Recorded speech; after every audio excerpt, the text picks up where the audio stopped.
Hello and welcome to this tutorial on conditional probability. Let's begin by defining what conditional probability is all about. Conditional probability examines how the information that a particular event has already occurred affects the probability of other events in a given sample space. For example, suppose we have two events, A and B. How does the fact that event B has occurred affect the probability assigned to A? This kind of probability is referred to as conditional probability. For instance, the conditional probability of A given that event B has already occurred. Here, B is the conditioning event, and it is denoted by this. So this is read as the probability of B given.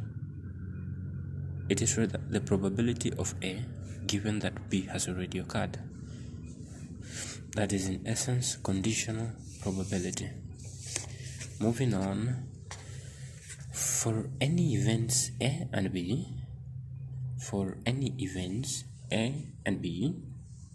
with the probability of B being greater than 0, the conditional probability of event A, given that event B has already occurred, is defined by this notation. That is, the probability of A, given that B has already occurred, is given by the probability of A intersection B over the probability of B. In the same sense, the probability of B given that A has already occurred, we're just interchanging that, is given by the probability of B intersection A over the probability of A. From this definition, we can get that the probability of A intersection B is equivalent to the probability of A given B multiplied by the probability of B. That is the definition we are getting here. That is, the probability of A intersection B is equivalent to the probability of A given B multiplied by the probability of B. And then also from this one here, the probability of B given A is equivalent to that, so that the probability of B intersection A. And remember that B intersection A is the same as A intersection B, because if this is event A and this is event B, the point of intersection is denoted by A intersection B. It is either A intersection B or B intersection A. It's one and the same thing. So the probability of B intersection A is equivalent to the probability of B given A multiplied by the probability of A.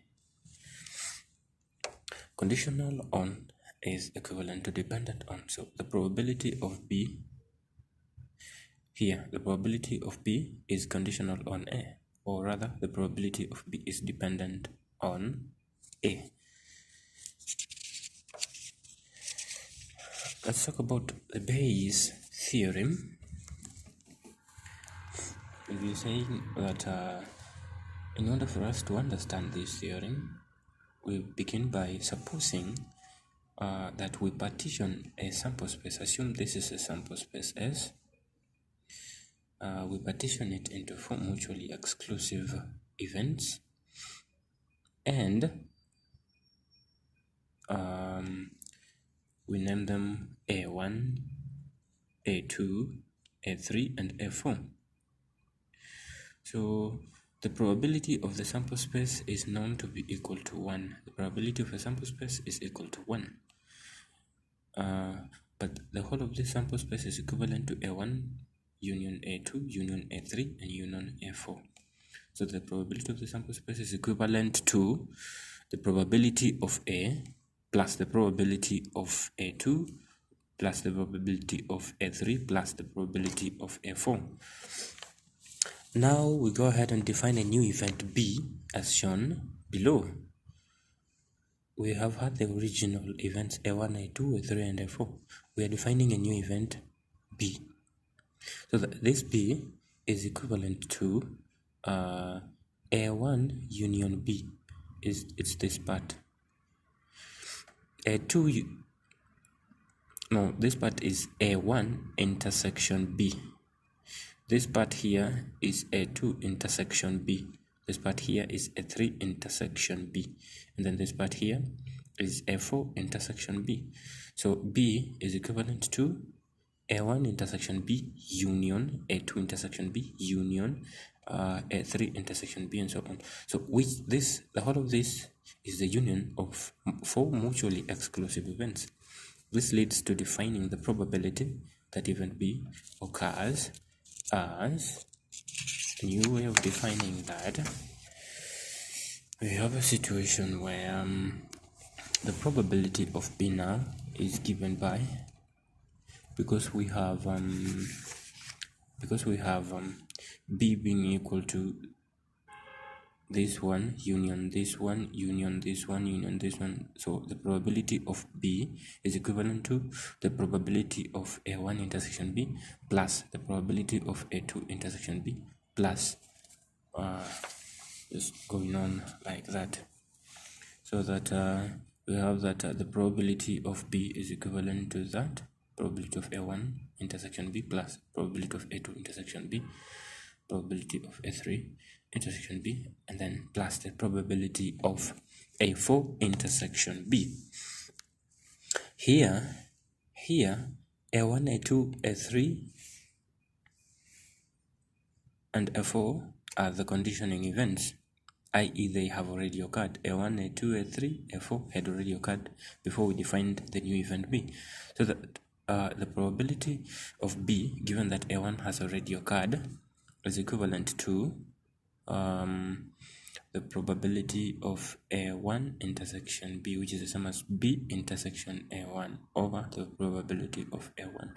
So we are using this rule to substitute these values here. So this is the probability of A1 intersection B. This is probability of A1 intersection B. This is equivalent to this one multiplied by this one. That's the probability of B given A1 multiplied by the probability of A1. Moving on, just change this to 2. If the probability of B given A2 is equivalent to the probability of A2 intersection B over the probability of A2. And then this one, which is A2 now, this one gets us this. Yeah, it's quite easy to do that. It's quite evident. Let's move on to looking at an example to try and just highlight and understand whatever we've looked at concerning conditional probability and Bayes theorem. In example 1, we are defining 2 events, event A and event B. Event A is that an individual has gotten a flu shot. Event B is that an individual displays flu-like symptoms. During one flu season, a medical researcher encouraged all patients who are older than 50 to have a flu shot. The results obtained from this exercise indicated that the probability that an individual had a flu shot is 0.6. That is, the probability of A is 0.6. The probability that he displayed flu-like symptoms is 0.35. Flu-like symptoms, event B, that is the probability of B is 0.35. And then finally,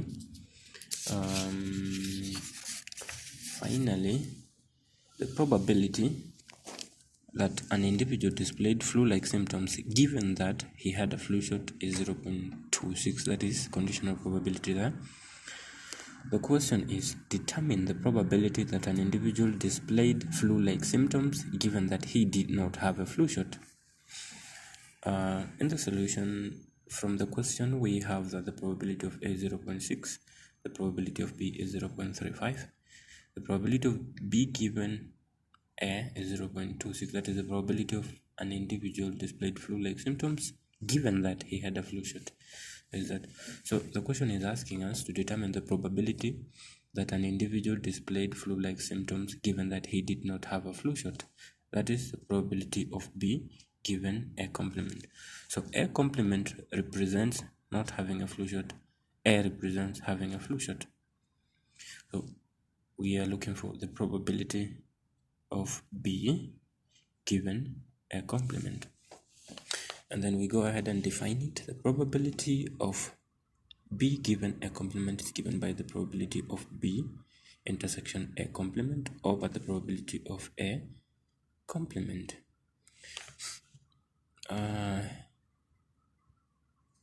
We need to know that if the probability of A is 0.6, then the probability of A complement is 1 minus 0.6. That is, the probability of A complement is 0.4. So we have already gotten the probability of A complement. Looking at this one here, we have to redefine it. We redefine this, bearing in mind what has been already values given in the question. So B intersection A complement can be rewritten as B minus B intersection A. B intersection A complement represents this part, but it's also this part can also be represented by the whole of B minus the intersection part. The whole of B minus the intersection part.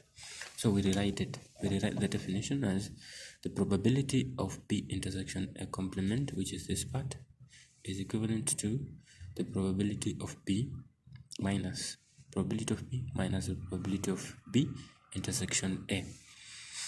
And we've been given that the probability of B is 0.35, that is 0.35, minus the probability of B intersection A is equivalent to the probability of B given A multiplied by the probability of A. We are using this one because they have already been given in the question. We have 0.35 minus this one is equivalent to 0.26, and probability of A is 0.6, so that product, and then we get 0.35 minus the product of that, which is equivalent to 0.194. So the probability, this one here is 0.194, and this one is 0.4. This is 0.4, this is 0.194. So we can now get this by dividing, so that we get dividing to get the final answer.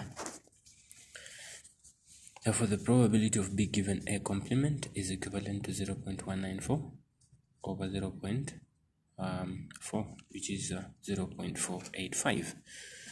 So the question was determine. The initial question asked us to determine the probability that an individual displayed flu-like symptoms given that he did not have a flu shot. So this is the probability. So moving on to look at another question. Determine the probability that an individual got a flu shot given that he displayed flu-like symptoms. This question is just asking us to determine the probability of A given B. And we know very well that the probability of A given B is given by the probability of A intersection B over the probability of B. And this can be rewritten as the probability of B given A multiplied by the probability of A over the probability of B. The probability of B given A is 0.26 multiplied by the probability of A, which is 0.6. and then divided by the probability of B, which is 0.35. That is quite direct. So the probability that an individual